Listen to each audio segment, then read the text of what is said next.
meus irmãos, a paz do Senhor Jesus. Amém?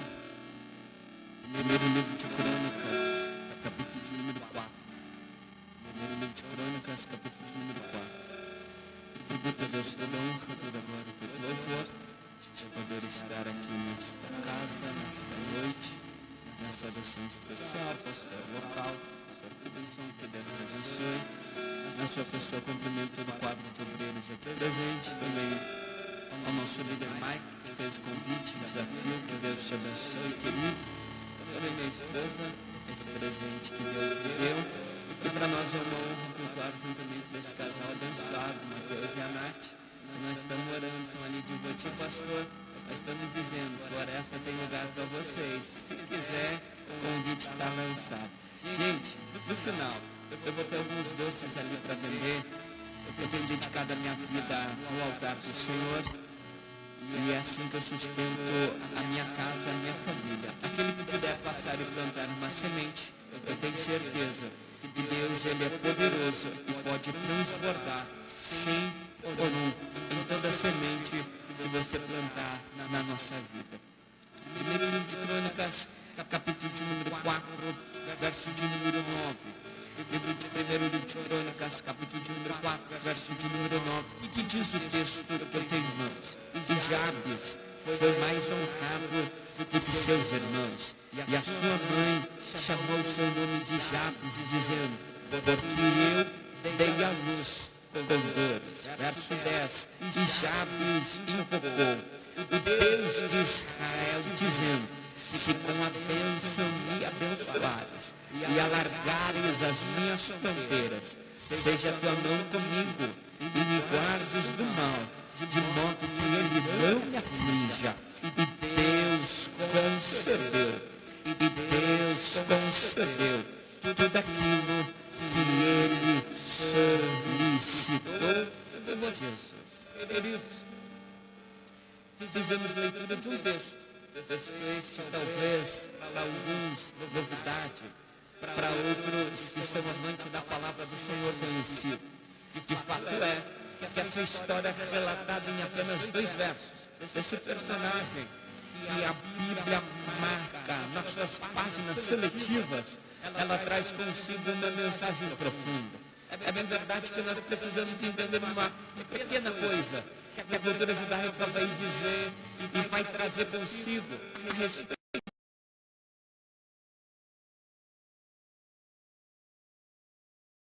E hoje, de fato, não pôde escolher. De fato, já nasceu com o nome que tem, de acordo com algum gosto peculiar do seu pai, da sua mãe. Alguns carregam o nome do pai, alguns carregam o nome do avô. De fato é que o nome ninguém escolhe.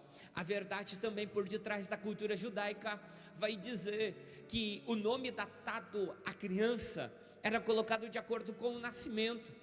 Ora, quando nós vamos ver que a arca é levada de Israel, Ofni e Finéias morrem no campo de batalha, a hora de Eli dar a luz a um filho, a notícia chega, ela dar a luz, ele cai da cadeira, quebra o pescoço, e o nome do menino é Icabô, e foi-se a glória de Deus. Quando nós vamos ver o nome colocado em Moisés, ele traz consigo o seu significado, tirado das águas.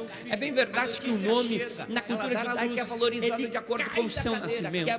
Alguns casos a gente vê a intervenção divina, quando Deus tem um cunho profético com uma mensagem através daquela pessoa, ele mudar o nome, ele mudar o seu destino. É bem verdade que o nome Oséias, filho de Num, quando Deus chega para Moisés e fala, muda o nome dele, agora ele vai se chamar Josué. Quando nós vamos ver a chamada de Abrão, o nome dele significa pai exaltado. Quando Deus muda o seu nome para Abraão, ele está dizendo pai de multidões. Então entenda, o nome carrega consigo uma mensagem, o nome carrega consigo a identidade, o nome carrega consigo uma marca, e essa marca, aonde que a gente vai reconhecida por causa do nome que a gente carrega. Só que quando nós vamos ver esses 2 versos, a história desse moço, a história desse jovem, ela começa com um cenário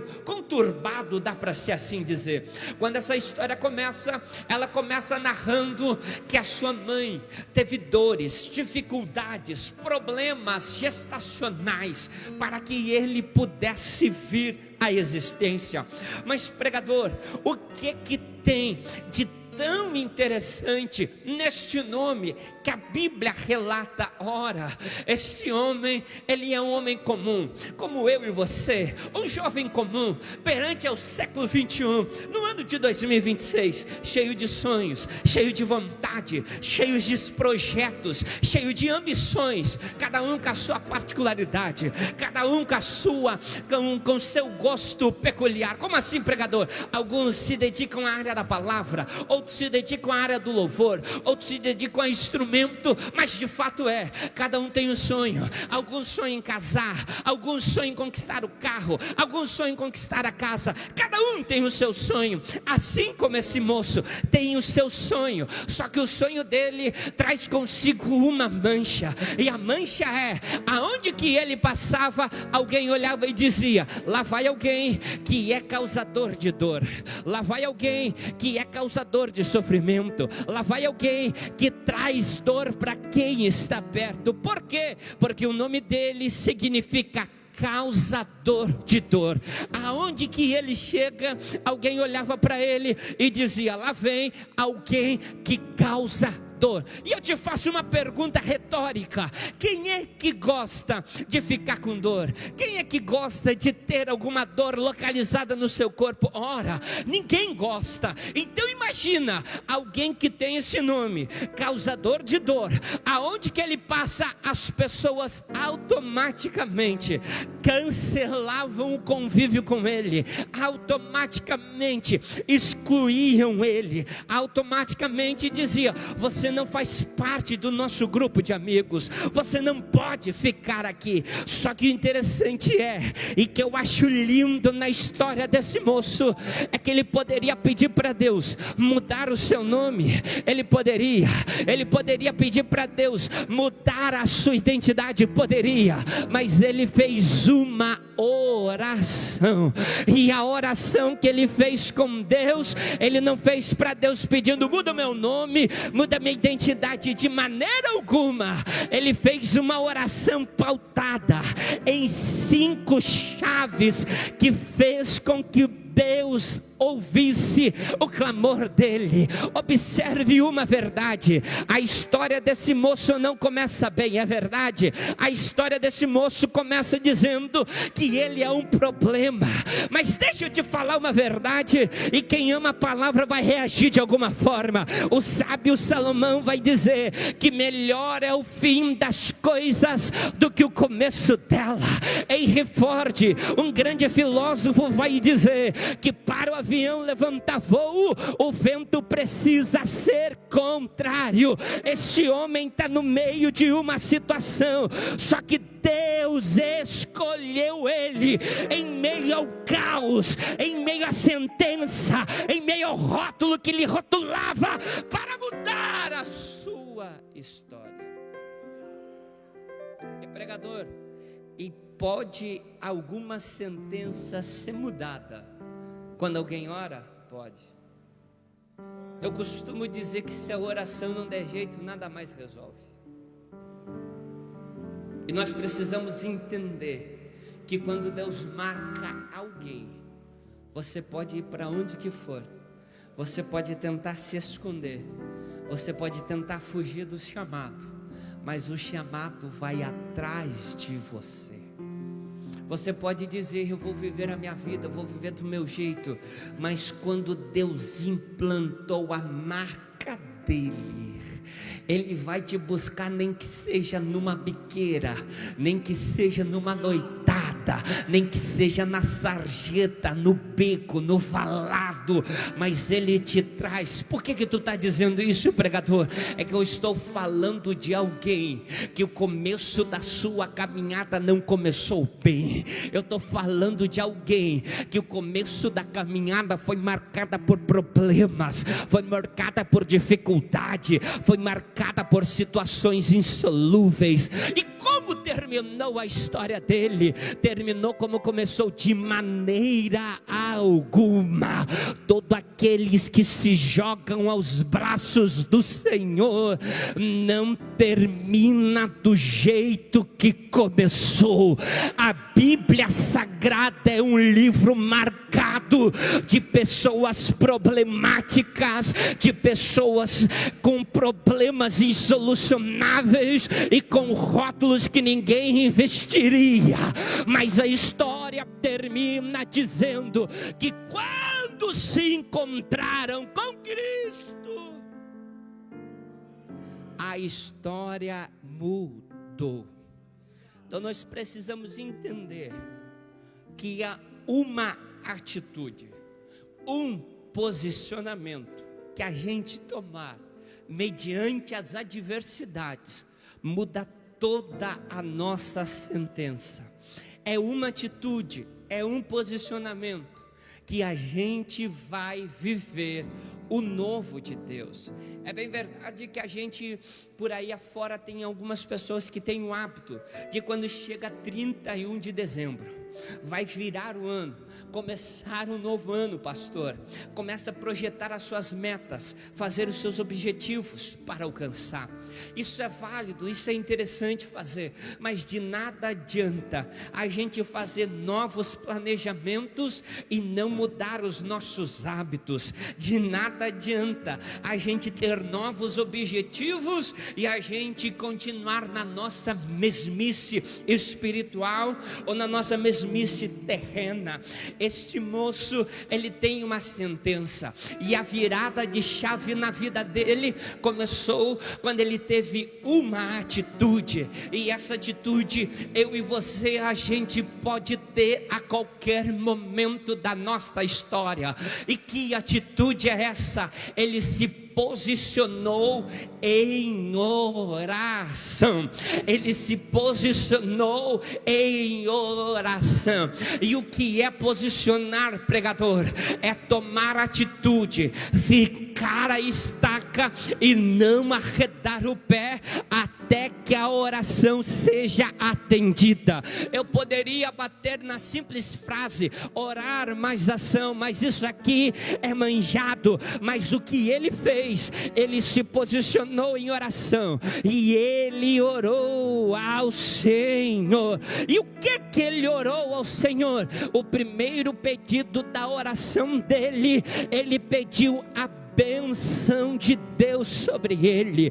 Ele estava dizendo no verso de número 10: e Jabes invocou o Deus de Israel, dizendo: se com a bênção me abençoar. Ele estava falando: eu sei do significado por detrás do meu nome, eu sei o que o meu nome carrega, eu sei que as pessoas me olham como se eu fosse um problema. É verdade, Senhor, mas eu sei que se a tua bênção estiver comigo, eu sei que eu encontrarei alívio. E sabe o que é interessante? É que essa oração é pautada pela palavra do Senhor. Mateus capítulo de número 11, verso de número 28 vai dizer: vinde a mim todos que estáis cansados, oprimidos, sobrecarregados, e eu vos aliviarei. Ele estava dizendo: eu estou carregando um fardo, e o fardo está dizendo: eu sou alguém que causa dor, eu sou um causador de problema, mas se a tua bênção estiver comigo, este mal não vai mais me afligir. E o segundo pedido que ele fez, dentro da sua oração, ele estava pedindo: Senhor, alargue as minhas fronteiras. Quando ele está dizendo isso, ele está falando: O homem é valorizado por aquilo que possui. O homem só é respeitado pela posse que tem. Mas antes de eu pedir bens terrenos, eu estou pedindo o espiritual primeiro. Antes de eu querer coisas terrenas, eu estou pedindo algo que somente o Senhor pode me dar. Ele estava falando: eu peço a tua bênção primeiro, eu peço o Senhor primeiro, mas depois, olha para o contexto que eu estou inserido. E o contexto que eu estou inserido vai dizer que quanto mais eu tenho, mais respeito eu carrego. Então, Senhor, seja o Senhor o aumentador, quem vai alargar as minhas fronteiras, quem vai abençoar as minhas posses, quem vai abençoar as minhas terras. Ele está pedindo ao Senhor. E o terceiro pedido que ele faz ao Senhor, o texto diz: seja a tua mão comigo e me guardes do mal.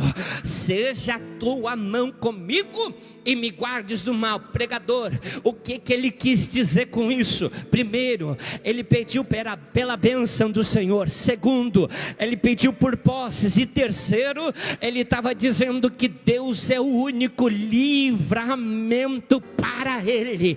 Quando eu olho esta oração, eu não consigo me esquecer de quem, pregador?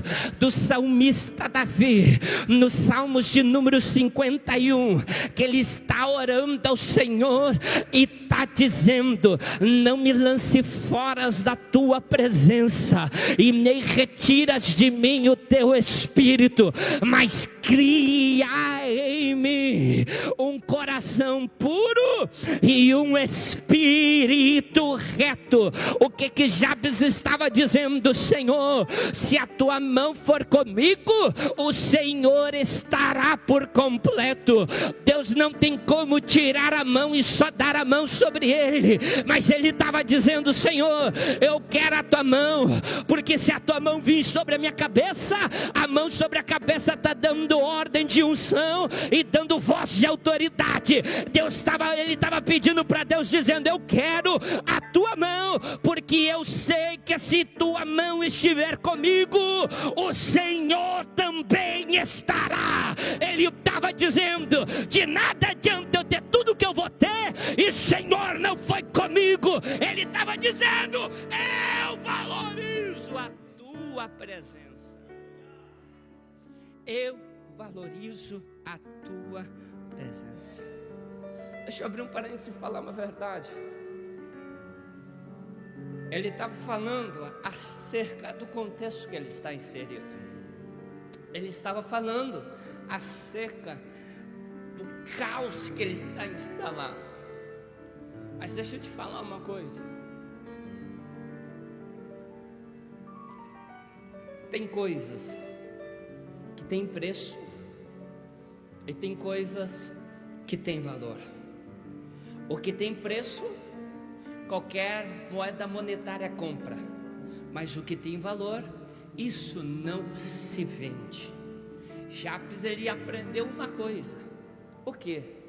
É que se eu me posicionar na oração, Deus é poderoso para ouvir o meu pedido, e é o suficiente para transformar a minha história, e eu não preciso fazer alianças erradas. Já que nós estamos em um culto de jovens, deixa eu trazer algo aqui mais voltado para a juventude. Você deve estar se perguntando o que tem a ver essa mensagem com um culto de jovens. Tem tudo a ver, porque às vezes a gente tem alguns sonhos, tem alguns planos, tem alguns objetivos. Alguns, já que a moda agora é a palavra bullying, eu vou usar esse termo mais jovial para você entender. Alguns sofrem bullying na escola por decidir ter um posicionamento com Deus. Outros são alvo de chacota por decidir externar os seus sentimentos. Logo hoje, que se nós defendemos a ideia de casamento, casamento, de construção de família, de criação de filhos, já é o suficiente para nós colocarmos um alvo no nosso peito e dizer que a gente é quadrado, que a gente é cafona e que a gente é antiquado. O mundo afora está pregando uma mensagem de facilidade. O mundo afora está pregando uma mensagem que não devemos de valorizar princípios bíblicos. O mundo afora está dizendo: para que casar se tu pode ter quem você quer, o teu corpo é tuas regras. Só que a igreja militante do Senhor, presente ao século 21, e eu acredito ainda, eu sou moço, mas eu nasci criado no círculo de oração. Eu ainda aprendi com os obreiros de cabelinhos brancos e aquelas irmãs perigosas do coquinho e do Havaiana. Eu aprendi com essa geração que se a gente priorizar a palavra, priorizar a presença, não importa qual seja o decreto que o inferno está levantando, Deus, Ele é a nossa garantia.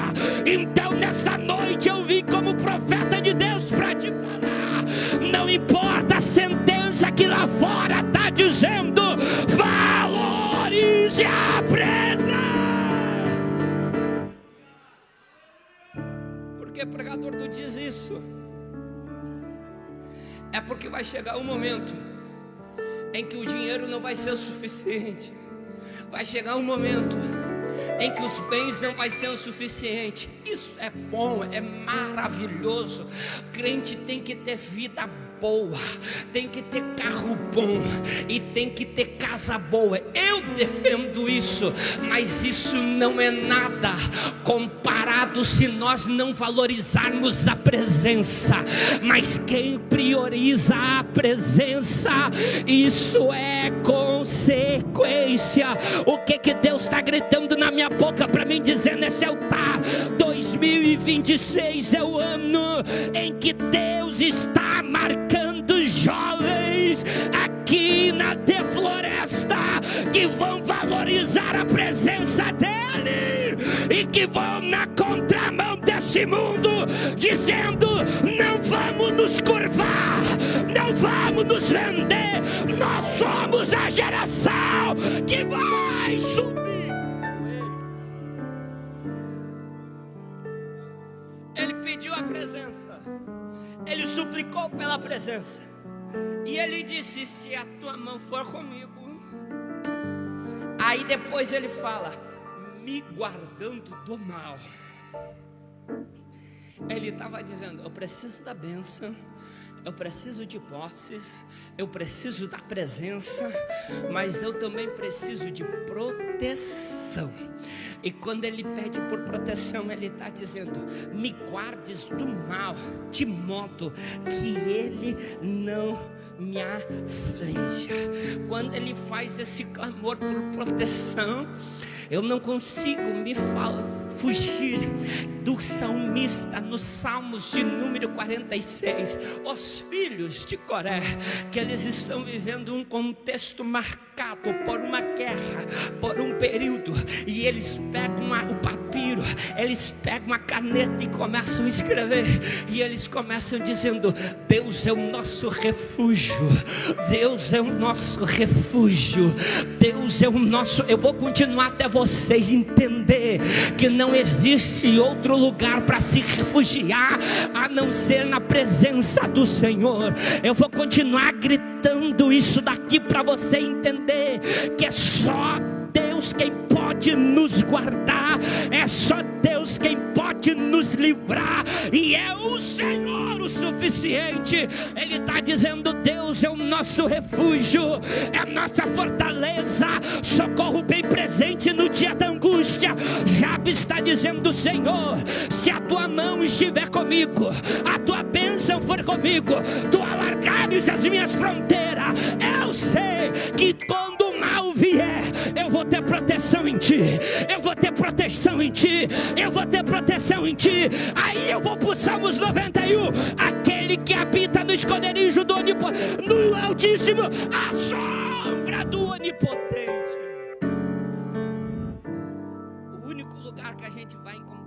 esconderijo é na presença do Senhor. E aonde que é esse lugar? Eu posso aplicar hoje, chamado igreja. Quem serve ao Senhor não está livre de adversidade. Quem serve ao Senhor não está livre de vento, não está livre de luta de maneira alguma. Mas quem serve Ele já está garantido que em meio aos temporais Ele é o suficiente para nos guardar e nos abençoar. Ele estava dizendo: eu preciso da tua bênção, eu preciso que tu alargue as minhas fronteiras, eu preciso da tua presença, e eu também preciso da tua proteção. E esses são os 4 pedidos da oração desse jovem. Ele orou com propósito, ele orou com posicionamento, ele orou com pedido claro, objetivo e direto. Ele não fez a rodeio, ele não fez volta, ele se posicionou, ele orou. E sabe o que acontece? Quem ora com propósito, o verso mais abaixo diz: e Deus lhe concedeu. Ele estava falando uma coisa no mesmo verso, nas palavras anteriores, quando ele está pedindo a proteção, ele está falando: eu sei que tem um mal, eu sei que esse mal me persegue, eu sei que esse mal vai tentar me afligir. Que mal é esse? É a natureza carnal, é a nossa antiga natureza, que todos os dias vem tentando fazer a gente desistir, tentando fazer a gente parar. Mas quando ele clama por proteção ao Senhor, ele estava dizendo: quando a minha carne gritar, eu sei que o teu Espírito vai me sustentar. Eu sei que quando o mal vier, eu vou ter proteção em ti. E o texto termina dizendo: e Deus lhe concedeu tudo quanto ele pediu. Quem ora não fica sem resposta, quem se posiciona não fica sem providência. Quem mantém o pé firme na presença do Senhor, Deus não deixa sem mudar o quadro. Ele se posicionou, ele orou, e o texto termina dizendo: e Deus lhe atendeu, ou Deus concedeu tudo quanto ele pediu. Mateus 21 e 22 vai dizer: e tudo. Ele não faz colocação em quantidade, dizendo é metade, é pouco, é uma parte. Não, e tudo que pedirdes em oração, é tudo que pedirdes em oração, crendo, recebereis. Eu não sei o que você tem pedido, eu não sei o que você tem orado, eu não sei o que você tem apresentado para Deus, mas nesta noite eu te convido: se posiciona na oração, porque crente que ora não fica sem resposta. Se posiciona na oração, porque quem se posiciona não fica sem uma intervenção divina.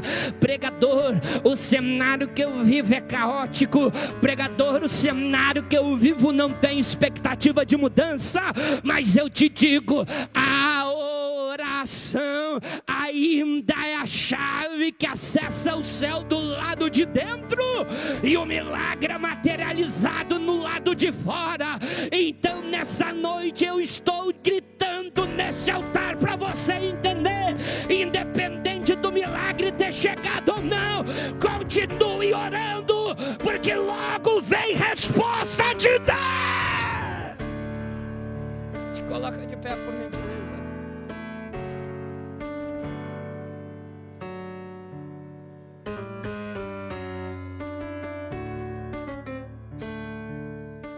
Senhor em nosso meio? Tem alguém que quer aceitar a Cristo como único e suficiente Salvador? Ou quer se reconciliar com Ele? Tem alguém?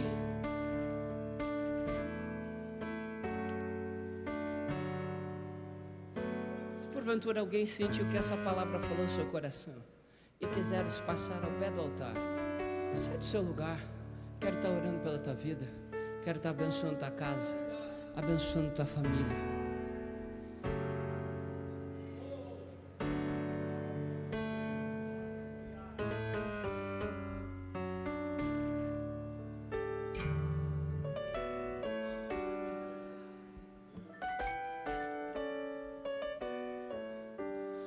Mulher, tu que está aí do lado desse homem de verde, eu não te conheço, mas quem eu sirvo te conhece. E hoje Ele manda te dizer: as tuas orações foram ouvidas. E hoje Ele desceu, e Deus se apresenta para ti como duas palavras: providência e justiça. Aquieta o teu coração, descansa a tua alma. Tem provisão chegando por esses dias, mas também vem justiça de Deus para ti. Tu não ouviu, mas o céu ouviu o que foi tramado no secreto.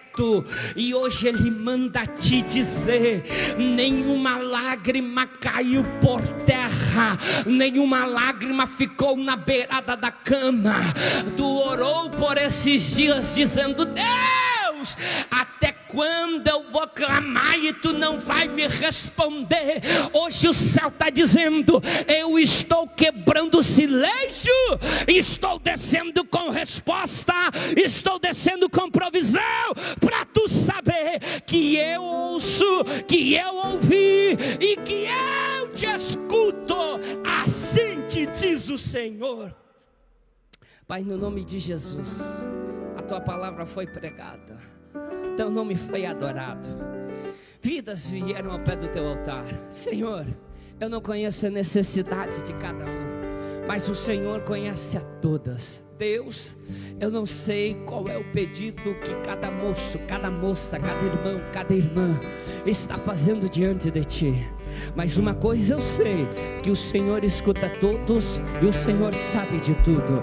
Aonde tiver um coração aquecido pelo poder da tua palavra, e o Senhor quiser renovar no teu espírito, manifesta o Senhor da maneira que quiser. Se o Senhor quiser batizar quem ainda não é batizado com teu Espírito Santo, eu te peço, batiza nesta noite. Se o Senhor quiser curar alguém de qualquer enfermidade localizada no corpo físico, o Senhor é poderoso para curar.